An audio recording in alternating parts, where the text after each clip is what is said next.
speaking. Hello there, Charlie. Oh, it's good to see you. Come on over here.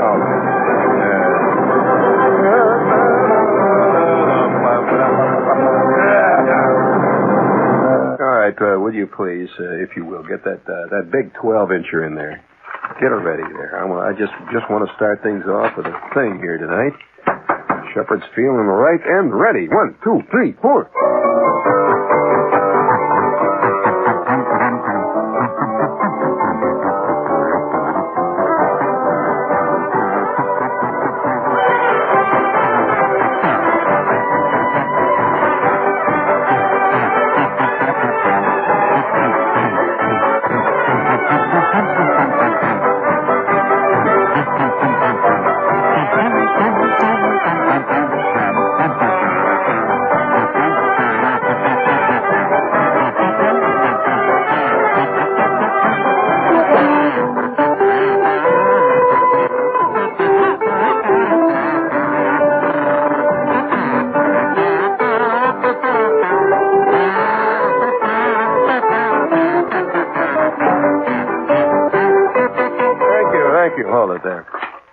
Just wanted to get it set here. Everything ready. Make sure I've got all my little dinghies here. Yeah, hey, I've just received a note here from somebody. Said, Shepherd, do you know what time of the year it is? Oh, indeed I do. Yes, sir, I do indeed know what time of the year. As a matter of fact, I'll tell you, this time of the year, I think is the most exciting time of the year for us Earth types. Yes, I'm an Earth type. Now, I'm not talking about an ecology cuckoo. I think we're all ecology cuckoos. There's no possible way for a human being to not be involved in ecology because he's part of ecology. Ain't no way for you to escape. No way. In the good old summertime. I'll tell you what an Earth type is, though. An Earth type is one who has really dealt with the Earth. Now, that doesn't mean you live on the Earth. Walk around on the Earth, even, dig around and make little mud pies. I'm talking about dealing with the Earth. Now, I have dealt with the Earth in its most intimate form, and every year at this time I get in a real big excitement because it's a time of tension. It's a time of conjecture, a time of doubt. Now, perhaps many of you have never had anything to do with farms. I haven't much. But, farmers get nervous this time of the year because they don't know whether it's going to be a good year or not. And it can, they can get wiped out in 1 year, one summer. And so they get nervous. Very few guys are tied much that directly with life, with nature. But nature can wipe you out. Well, you're talking to a guy that used to go through this every year. Got very nervous this time of the year. Because it was one time when I was known as the Worm King of Cleveland Street. And I probably know as much about the lowly earthworm as any man you will ever encounter in your life. Now, I'm not talking about the scientific knowledge, because you'll have to go to a scientific worm man for that. But for pure, pragmatic worm operation, the knowledge of the worm's subtle needs and desires, you're talking to a man, or at least you're listening to a man, who has thought a great deal about the lowly worm. Now, how I got started in this, I'm just going to give a word of advice to any of you kids. If you want to really get into the big dough, I mean, you're tired of, scratching around there and clinging to your old man's knee, trying to, gouge him for another $40, whatever it is. Of course, with inflation, so kid asks his dad on Saturday, kid, if you got $40 to spare, I got a date tonight. But nevertheless, if you're tired of that kind of scrounging around and you'd like to go into a great, very satisfying business, I couldn't too highly recommend the worm business. Now, it's highly competitive. It is. And furthermore, it has its elements of speculation. Because you can be wiped out in 12 minutes, and all your worm stock is gone, and there you are, standing around, shifting from foot to foot with customers banging on the door, and you got no worms. And how I got started on the worm business, I'm gonna give you that, because most of us, I say most great tycoons, really great men, all can tell you almost to the day when they began to be involved in the empire that they later built. And there was a time when I actually had an empire. I'm not kidding you. I'm in its field. Well, how it started was this. Springtime, right? Now, I lived as a kid, I festered as a kid out in this place, out in Indiana. And worms are not plentiful out there. You know, I'm talking about the earthworm. Now, this time of the year, even now, when I walk down the street when it's been raining, walk down some suburban street when I'm visiting somebody or something, and I see an earthworm crawling across the sidewalk, it's an exciting sight for me. Well, what's funny about that? It's exciting to me when I see a big, beautiful, healthy earthworm crossing from one side of the sidewalk to the other. I can hardly restrain myself from picking them up and bringing them home and adding them to my stock. And it's just exciting. Now, to most people, a worm is just a worm. I imagine they don't even think much about worms, but I often think of worms because they provided one of the cornerstones of my life. And how it happened, you know, my old man in the springtime, he was like a lot of office guys. He worked in an office, and like a lot of office guys, he was a sort of a once in a while, rarely weekend fisherman type. Well, there wasn't much fishing around. It had a couple of lakes in our area, Cedar Lake, and there was a place called Wolf Lake, and there were no cedars on Cedar Lake, by the way. No one knew how the hell it got named Cedar Lake, but there were no cedars anywhere remotely around it. There were a lot of oil cans and a couple of dumps around it. They can't call it the dump lake, so they call it Cedar Lake. And Wolf Lake, there was never a wolf, as far as we know, ever within 400 miles of Wolf Lake. But it was called Wolf Lake. So once in a while, the old man on a Sunday would announce that the next weekend he's going to go fishing. Well, now, all of you had little jobs when you were a kid that you had to do at home. You know, the old man says, now look, I want you to clean the garage. Now, you know, I don't ask you to do much around here, but I want you to clean the garage this week. Now, you hear me? How many times has that kind of stuff been said to you? Or, now look, before you, I don't want to hear any argument. I want this basement cleaned this week. I want the basement cleaned this week. I don't ask you to do much. Like hell. But, nevertheless, I want it clean, right? Well, this is the kind of thing that kids are used to. Well, one of the ones that I would always get, that used to bug me, was the old man would say, now look, he says, I'm going to go fishing next Saturday with Zoodoc, and going fishing with Gertz and the gang, and I want you to go out and see if you can dig up some worms. Well, so I would go out, and I had this shovel, I'd go out in the vacant lot out there, and I'd start digging around for worms. Well, now, you'd think, if you've never dug for worms, you would think this is a fairly dull job. It is not.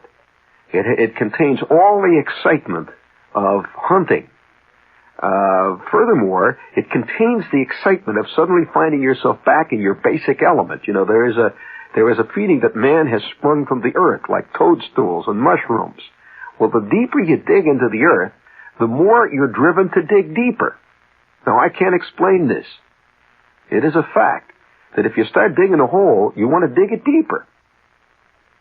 Now, this can be carried to ridiculous lengths, times. In fact, I understand that out in the West Coast someplace, there's a company that's dug a hole that's like 12 miles deep. They haven't found anything yet. They're still digging. And I've often wondered, what would happen if you dig deeper and deeper and deeper? What is in the middle of the earth? There's a lot of conjecturing about that, but nobody really knows. There's a theory, the golf ball theory. You know what the golf ball theory is? That the earth is like a big golf ball. And if you were to slice it right down the middle, like, say, at the equator, or from pole to pole, make a big slice like that, in the middle is this great big center of tightly wound rubber. Well, that's a theory. I'm just telling you a theory. Don't come around and yell at me. I don't invent these theories. That's the golf ball theory. There's all kinds of theories about what's in the middle of the earth, but I can only say this, that once you start digging in the earth, you want to dig deeper, see? Well, in the springtime, at this time of the year, digging for worms is groovy. Because there's been snow in the wintertime, and there's been rain, and there's a lot of worms. This is a great time for wormers. That's one of the reasons why I'm doing this show tonight, because these are exciting days when you're an ex-worm man. I mean, you walk out and you smell that brisk spring air out there, and you know that this is worm time. And it's just, yes, and once you've been steeped in the worm mystique, there is no conceivable way you can ever get it out of your gut. It's like old fire horses. I mean, I never did see a fire horse. But, you know how they always say that old fire horses, every time they hear a bell, they want to run off to the fire. Well, this is the way with old worm men. Any time you sniff that air and you see just a slight hint of rain in the air, your hand itches to get at the shovel. You want to see the sight of a great big night crawler quietly attempting to elude your shovel as he's going deeper and deeper, and you start digging faster and faster until finally you get that bibby, and you pull him out, and you've got him right there. He struggles to get away, and then you pop him into the Prince Albert can, and once again, you have brought home another keepable trophy, a magnificent worm. Well, the old man, see, used to say, all right, get me some worms. Well, in the beginning of the spring, it was great. You go out, and half an hour later, you got a couple of hundred worms, no problem. Well, as the year would progress, and as the sun would get hotter, and as summertime would get more malevolent, the worms would become more and more scarce. Until finally, around the middle of July, friends, if you want to dig up a worm, you got to go halfway to China. And even then, the worms you get are very reluctant. These are not cooperative worms. So there's a big difference between a July worm and a May or a June worm. Okay? And as an old worm man, I'm going to tell you how I got into the worm business. It's like Henry Ford talking about how he finally started to make them cars, Well, this is the way it happened, see? I was about 12, something like that, see? And I was feeding my oats, making a scene, walking around. And the old man, one weekend, said, Listen, I got to have some worms. We're going to go fishing. Me and Gertz and Zudok are going to go fishing next weekend. Well, now, immediately, because it was late in May or early June, I griped. Gee whiz, I don't want to take on worms. He said, well, look, he said, I've got to have these worms, and I want to have them by Saturday. And I don't want to hear any crying or complaining. With that, my mother, who was hanging over the sink, says, well, at least you can do is offer him a quarter. Well, this was a new concept to the old man, see? Because, I had this allowance, which was 7 cents a month, rough, give or take. And the idea of giving me a quarter for digging worms was a new idea. He says, all right. It's okay, all right. You dig me some worms, and I'll give you a quarter. Well, that put a whole new light on the thing. So now I'm out in the vacant lot. It's about Thursday, something like that. Because you see, I'd learned early in the game that if you dig worms on Monday for the following Saturday, by that Saturday, forget it. They're just gone. So I'm out there Thursday. I'm digging away there, see. And I come across these worms. It was a typical day, so I have myself a can of worms now, and I bring it in. And I'm very proud of my worms because, I'm getting paid for it. So the old man comes home from work, and he says, how about them worms? I says, okay, Dad. And I reach under the kitchen table. We're all sitting around having dinner, see. I reach under the kitchen table, and I take out this big can of worms. My mother says, get those off the table, stop! My mother never did get interested in worms. It's a funny thing. There's no accounting for taste. I always thought they were beautiful. I still do. So, they're so earthy. So, anyway, he says, let me take a look at him. So he shakes the can. A real fisherman can tell how the worms are by just shaking the can and looking in. So he's shaking it. He's not bad, not bad. So he reaches in his pocket, gives me the quarter, and I was now a professional. The minute that you change your status and leave the amateur ranks in anything, your whole outlook changes. I became a pro that minute. No longer, was I a dilettante. So I had 2 bits in my pocket. The old man had the can of worms, and the next day he goes off fishing. I did not realize the import of that exchange, which became very interesting later on. So, about Tuesday, roughly it was, of the following week, the old man has gone out and gone fishing, and he came home, as he always did, mad, smelling of beer, his hand, he got a cut. Every week he'd go out and he'd get cut, the whole thing. And so here it's Tuesday now, and I'm walking around in the house. The old man comes home from work, and he says, "Hey," he said, "Gene?" I said, "Yeah." He said, "Say, do you think you could get some worms for Zudok?" I met Zudok at the office today, and he says he'd like to go fish. He's going up to Wisconsin. He'd like to know whether you can get some worms for him. That's a new thing. Worms for Zudok. Up to this point, it had been worms for the old man, see? So I said, yeah. The old man says, "Don't worry, he'll pay for him. He'll pay you for the worms. He'll give you a quarter for the worms." So I says, "Okay. By George." So I rushed out to the back porch there, and I get my shovel out. I got a couple of cans, not realizing what a can of worms I was opening doing this. And I'm out in the backyard shoveling away, out in the back in a vacant lot. And sure enough, within an hour or so, I got myself a can of worms, which the next day the old man takes into the office. And that night, now I got 2 quarters, one from the old man, one from Zudok, and it's beginning to look pretty good, just out there shoveling worms. Well, this was without no warning, began to build. By Friday that day, the old man has come home. He says, "Hey, Gertz wants to know whether you can get him some worms." I said, "Gertz?" "Yeah, he's going fishing down at Ash Lake." "Oh, really? How many does he want?" "Oh, a regular can full of worms. Just get him some worms." "Okay." He says, "You going to pay me?" I says, "Yeah, sure." So I dug some worms. 50 cents from total strangers in 1 week. Quarter from the old man. I had made more money in 1 week just, messing around with worms than I did for, days. I had a paper route. I used to clear maybe 6, 7, 8, 9 cents a week on that paper route after I paid for all the broken windows and stuff that I had to pay for, and I had to get my knees sewed up every time the Airedale pulled it open. And so this was really great. And I'm walking around, my pockets full of dough, nothing but nothing but worms. Well, it was now June, and I'm out of school. So the old man one day pops out with this one. He says, "Listen," he said, "why don't you dig up some worms? Just dig up some worms and put them down in the basement.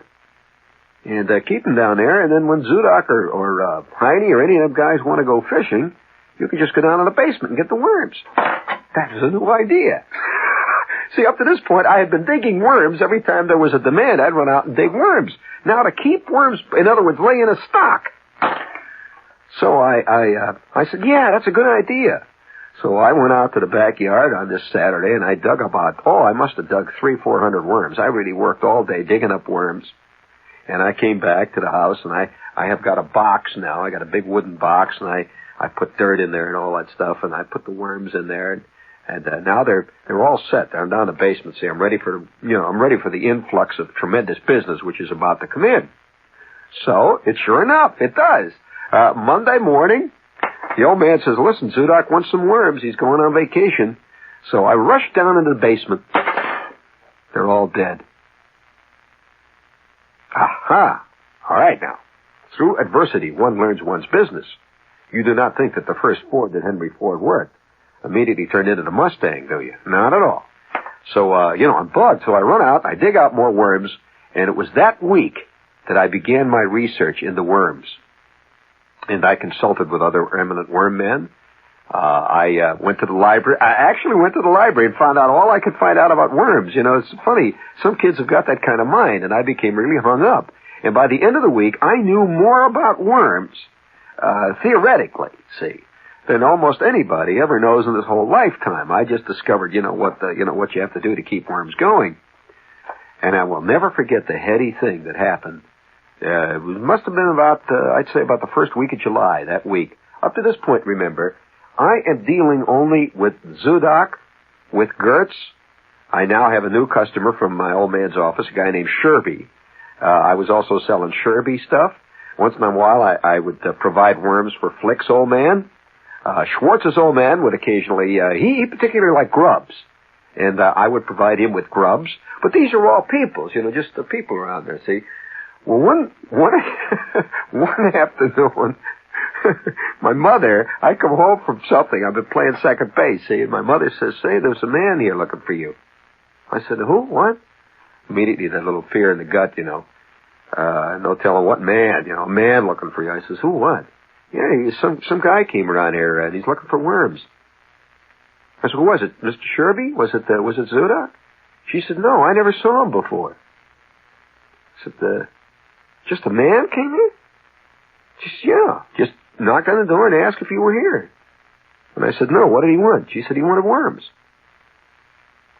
"A man just came up here and wanted worms?" And she says, "Yes." "Well, did you tell him I was coming home?" She says, "Yeah, he said he'd come back." So I'm all nervous, I'm all excited. And I'm walking around several times, and now it's about 8 o'clock. And then sure enough, the bell rings, doorbell. Everybody starts yelling around, and somebody at the door, somebody at the door. And my old man says, "Yes, who's there?" And he says, "This is Mr. Gumpox." He said, "Who?" "Mr. Gumpox, is this where they sell the worms?" The old man says, "Hey, Gene! There's a customer here." So I come running up from the basement, I'm all excited. And I go running out to the front door, and there's a guy, just a guy. I never saw him before, just a man standing there. He says, "Yes." It's do you sell worms? I said, "Yes, of course. Yes, what sort of worms do you want?" He said, "Well, worms. I'm going fishing, and I heard that you sell worms here, and I'm looking for some worms. I want a couple dozen of regular earthworms. Can you throw in about a dozen night crawlers?" "Yes, sir. Yes, sir." So I run down to the basement, say, and I have now got a box of worms. So I start grubbing through my worms, and I fill a can full of worms, and I put in a dozen night crawlers, and I come back upstairs, and he says, "Oh, yeah, they look very good." He shakes the can. He looks in there. Yes, it's kind of nice to know that guys are approving of your merchandise. He's shaking. He says, "Very good. They're nice, healthy worms. How much is that?" So, "Oh, that's $25." He says, "How much?" I said, "It's $25." "Oh, yes, of course." He reaches in and he gives me $25. He looked a little startled. And it was then that something, a little bell went off on my head. And he went down the steps with my can of worms. And I turned back and I walked through the living room and I said, quarter.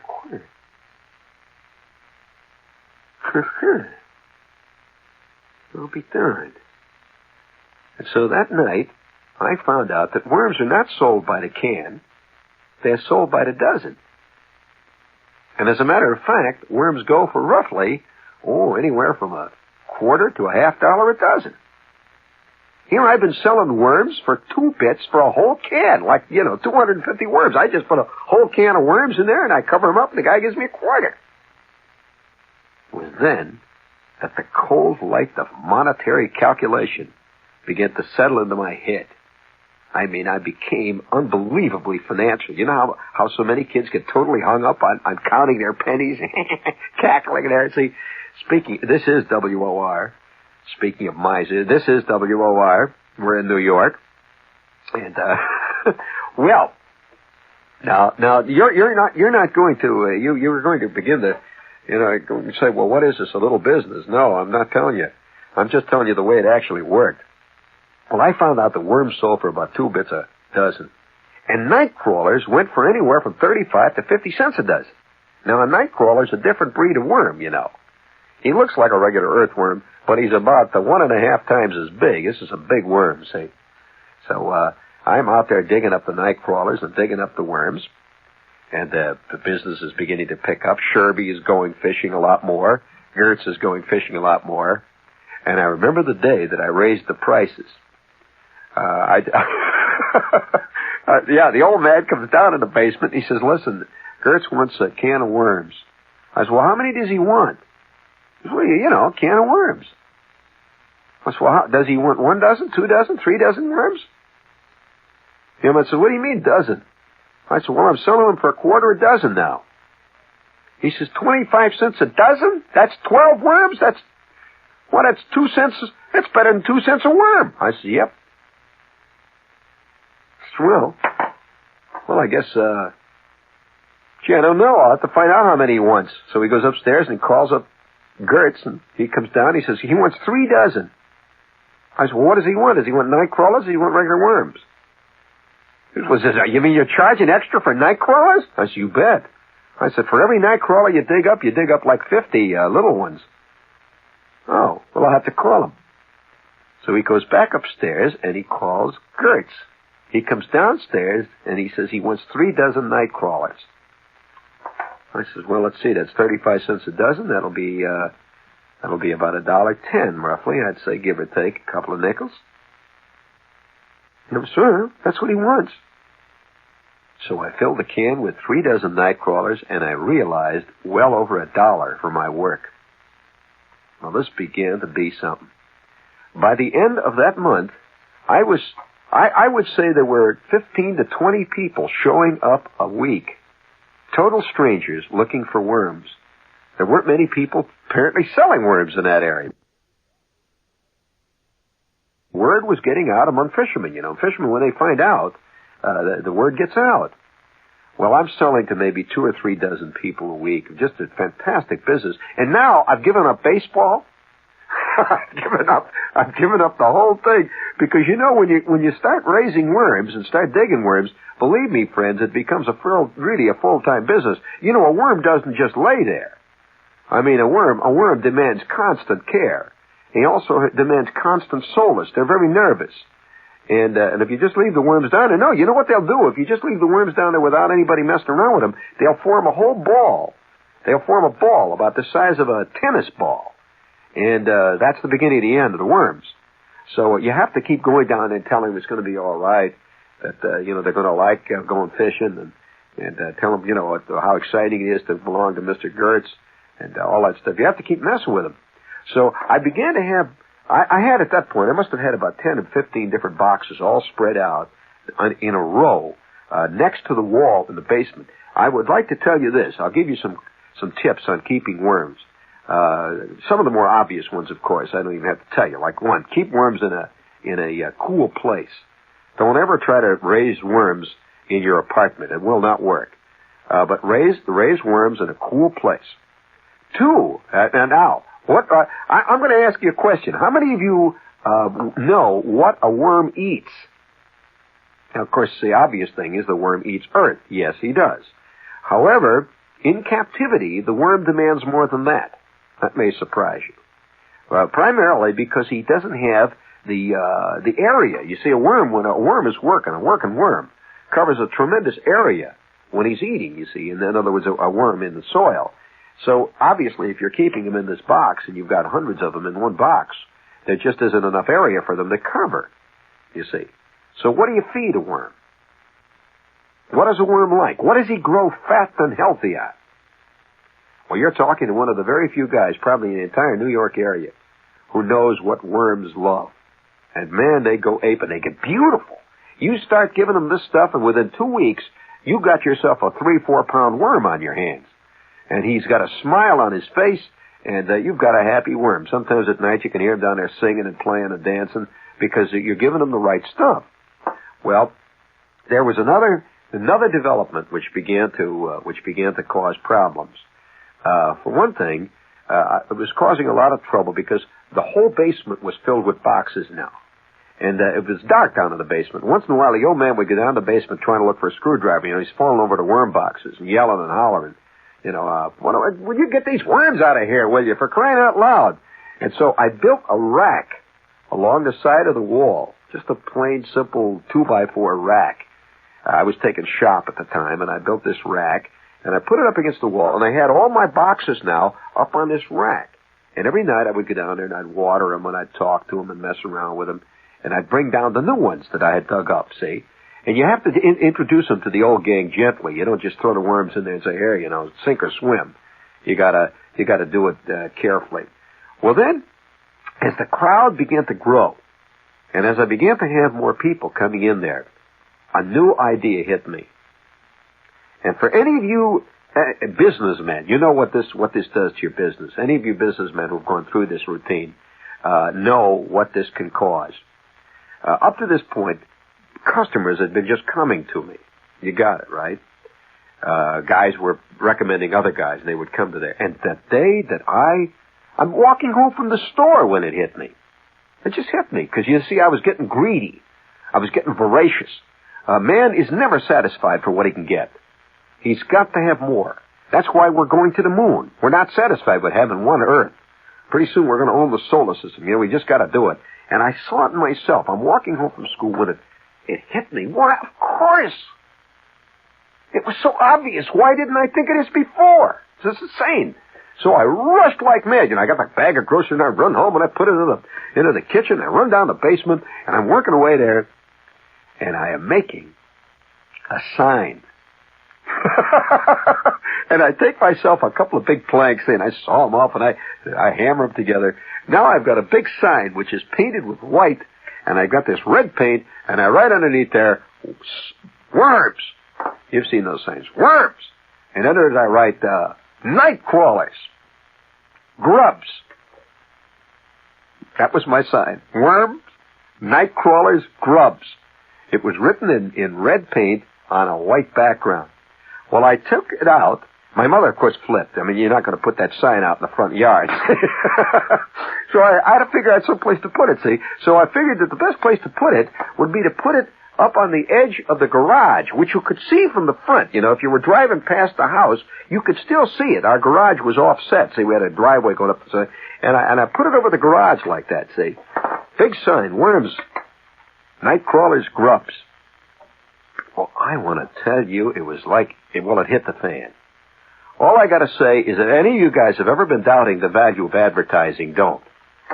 I mean, if my experience is any criterion, it was unbelievable. Within, it's like 5 minutes after I put the sign up, this guy's knocking on the door, you know.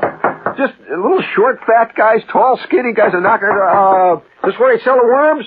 I said, yeah, I'll be right with you now. Hold your water, will you? I got 3 other guys ahead of you, for crying out loud. All right, wait out on the porch.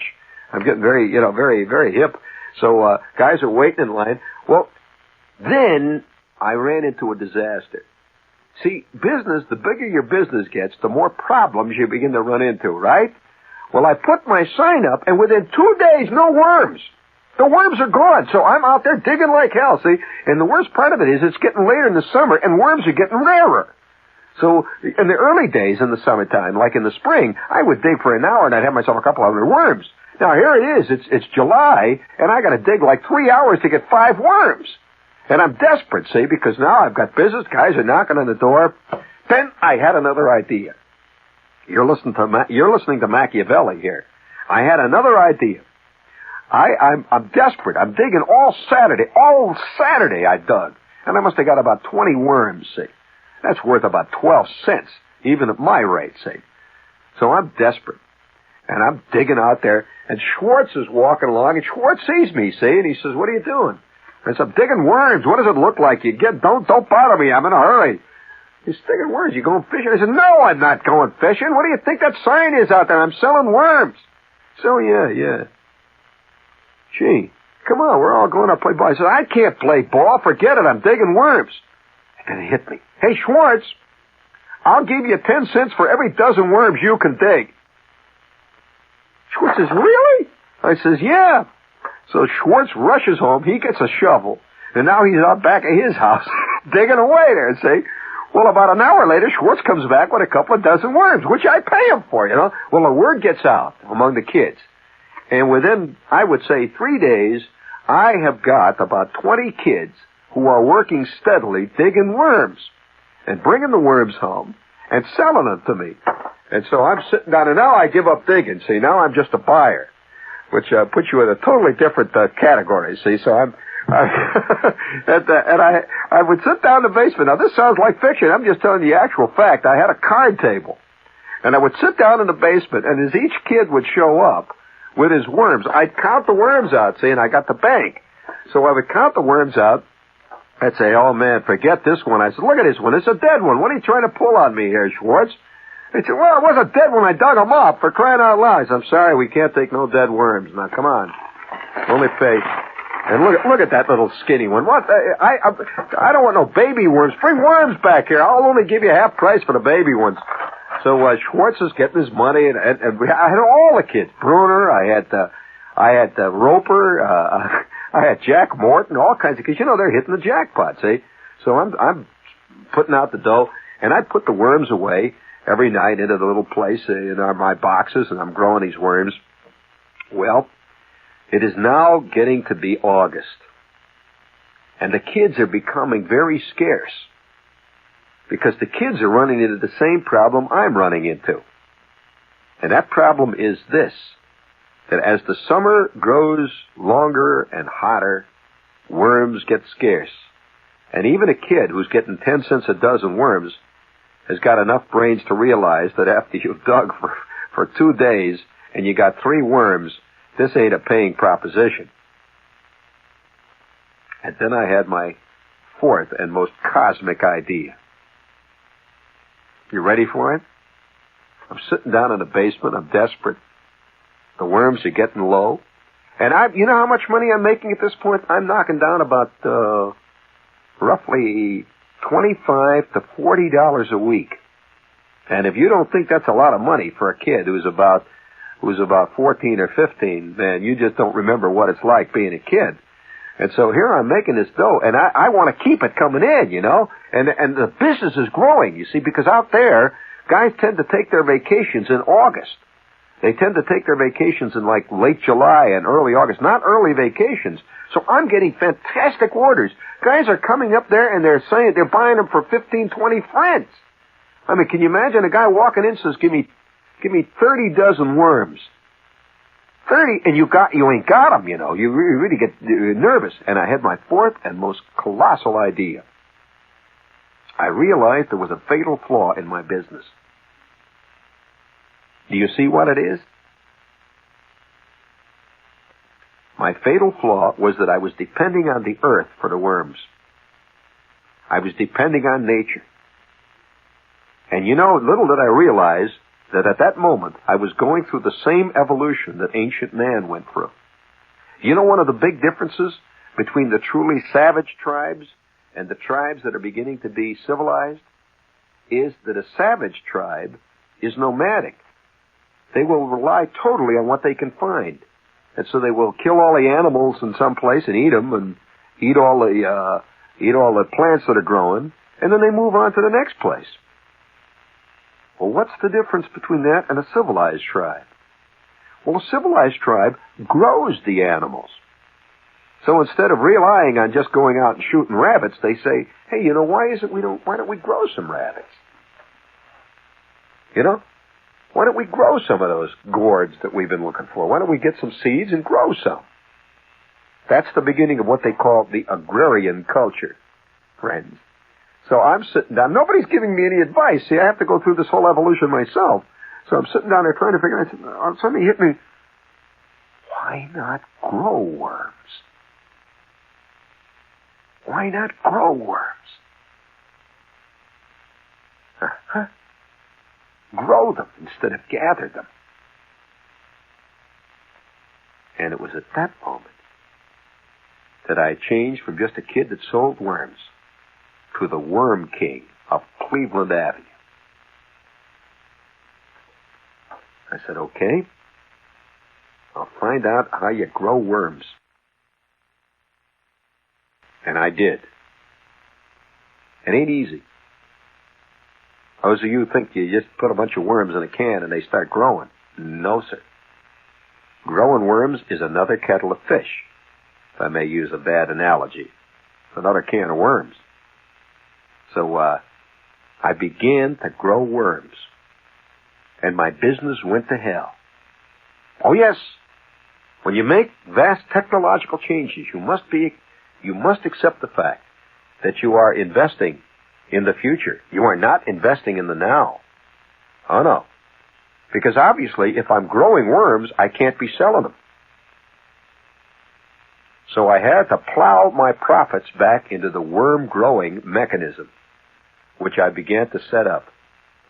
And all through that August, I studied. I really did. I went to libraries, every place I could go, that I could lay my hands on material, re-worms. And so all through that winter, I was downstairs growing worms. While other kids were out running around, standing in line to give their wishes to Santa Claus, Shepard is downstairs making sure there's going to be a Santa Claus. In fact, if there's going to be any Santa Claus in this neighborhood, it's going to be Shepard, And so all winter, I'm growing worms. Now, it was not easy because, first of all, my mother was pretty bugged about this whole thing. And my father said it was sick. And, my kid brother laughed. And I had the whole basement all that winter filled with cases that I had built out of orange crates. You get these, these orange crates. And by the way, they make excellent worm boxes. These big divided orange things, the big deep ones, you see. That's an excellent worm box. Now, what do you line it with? Well, I'll tell you what you line it with. Get a fine meshed screen, and you line that box with that screen. Now, it doesn't let the earth out. Remember that when you put the earth in there, when you put the actual medium that the earth, see, we technical people refer to it as the medium, the actual worm or subject medium.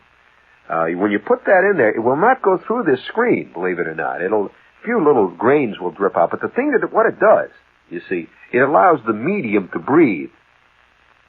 Aha! Now it's beginning to... Now, you lay the medium in there in layers. You don't just put dirt in there. You have various layers of various types of material that you put in this thing. Until finally you get this beautiful, beautiful medium. Sometimes I get so excited when I think of worms. I don't know what the... some days I'm just going to give this whole damn business up and go back into business because I learned all the tricks. And by May of the following year, Shepard was ready to turn it on to the market. And I began to move. I want to tell you, I had the most beautiful... in fact, I had prize-winning night crawlers. I had the type that had I decided to go into open competition could very well have been top brood stock. I had magnificent night crawlers. I had night crawlers, the kind of night crawlers that you could actually fall in love with. They're beautiful. Oh, yes, I had maybe 2 or 3 pound night crawlers.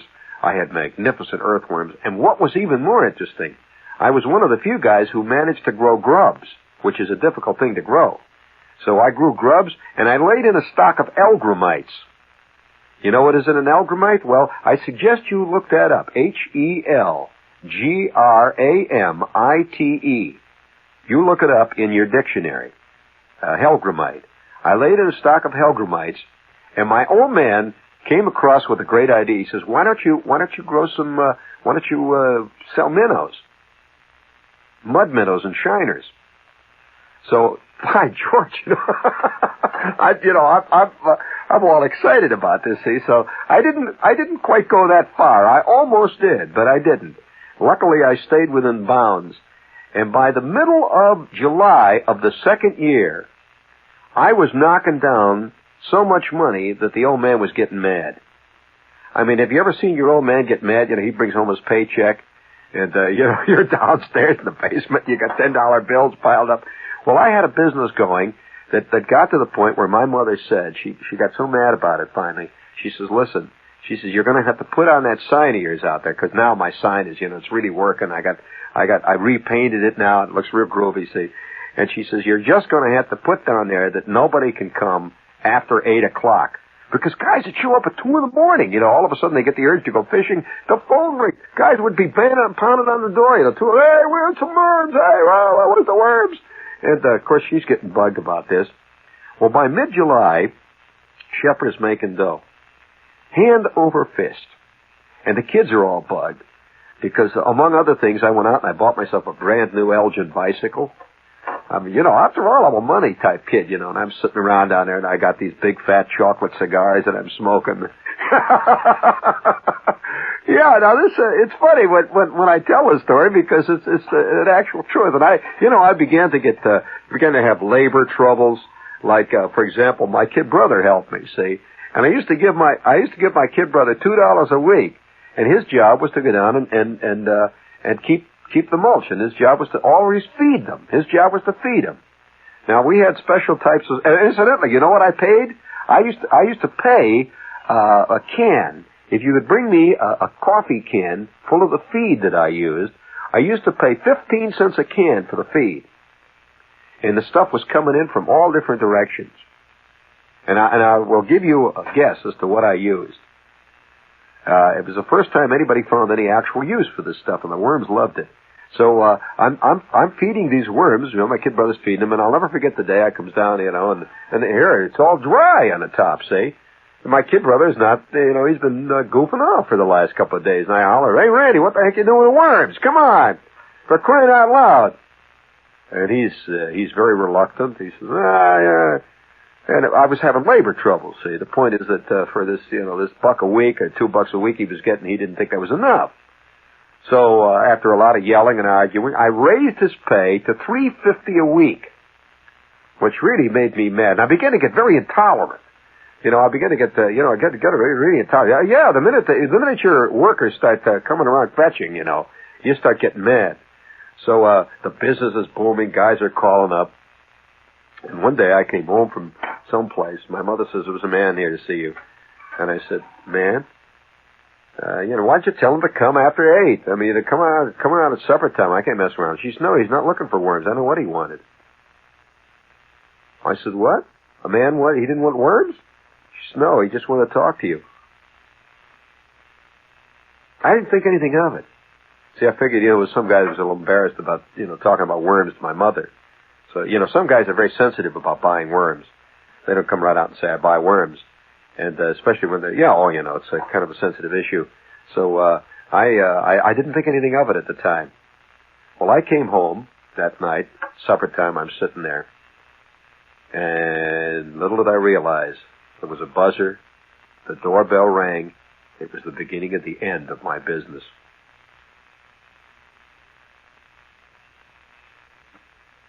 You're thinking what happened there.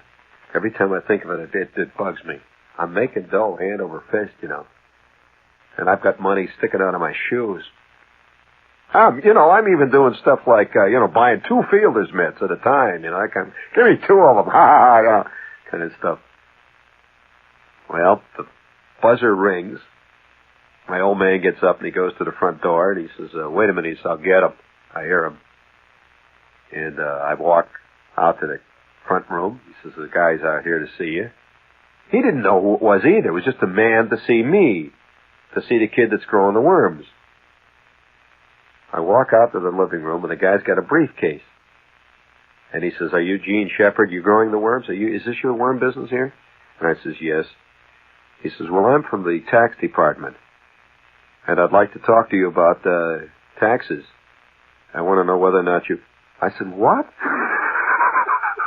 I'm not kidding. And I says, "What, taxes?" He says, "Yes." He said, "I want to leave these forms with you. And have you filed employees' taxes and all that sort of thing?" And my old man is hiding under the kitchen table. He's hearing this. See, if there's anything that scared my old man out of his bird, it was just to mention the word taxes.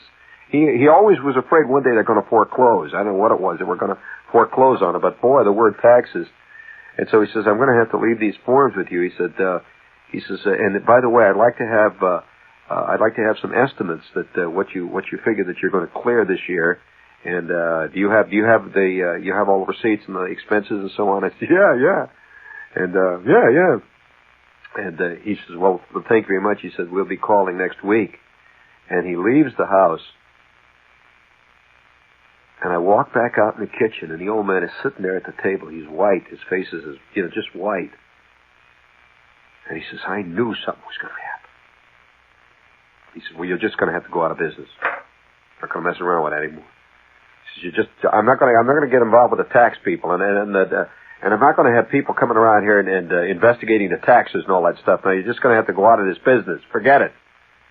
My mother's crying. My kid brother's hiding under the daybed. You know, he senses trouble. And so I said, "Well, gee, Dad, you know." He said, No, I'm sorry. The next thing you know, you're going to have lawyers, and you're going to have people striking. They're going to be burning down the house. There's going to be pickets. I don't want any of that stuff. Now, cut it out.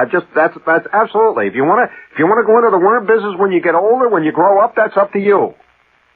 Now, you're a kid. I'm not going to have any problems. secretly, I could see that he was glad to see it was going down the drain. Because, it was getting to the point where I was thinking of giving my old man an allowance. And, I have him work around my worm business once in a while, on the weekend. And I could see that he was glad it was all over. So the next week when the man came, my mother says, he's not doing it anymore. The guy says, well, he'll have to pay taxes on what he did. She says, well, all right, but he's not going to do it anymore. You see, he's taking the sign down. I remember taking that sign down. What a terrible trauma that was. I don't know whether many of you guys have ever actually gone out of business. You know how terrible it is when you see it happening right in front of your eyes. I took the sign down. Do you know what I had to pay in taxes, in case you're curious? To this day, it's a legend in our family. After all the dust had settled and all the writing and all the forms had been filled out, I had to pay, I had my money in the bank, and I was saving money to go to college and all that stuff. I had to pay $386. $386. Well, my worm business had saved roughly $550. That's how much money I had in the bank. I'll never forget how great it was, that $550. And I paid out the $386 in money. I was left after 2 years of running around and hollering with about $150 in profit. I never went back into the worm business. I retired at the top of the heap. Yeah, that's right. You're listening to a guy who scaled the heights. There was no bigger worm man in all of Lake County. People were coming from as far away as Chicago and Milwaukee to buy my worms. The legend of my worms themselves, the quality was so high that guys were coming all the way up from places like Vincennes and Kankakee to buy these fantastic worms. God only knows how many fish were caught on my worms. And you're listening to one of the great men of his day. Now I look back on it, and I give advice to young worm men that are coming up. And for those of you who would like to go into the worm business, I've turned out a little pamphlet entitled The Worm and You. There is big money in the ground. And for those of you who would like to learn how to raise worms, like to entertain yourself by feeding your worms on a quiet night, and by the way, they make wonderful pets. A worm never bites. Never bites, and you don't have to get them licensed. And furthermore, they're very, very loyal. So send your name and address to Worm, W-U-R-M, Worm, care of this station. You've got to be serious.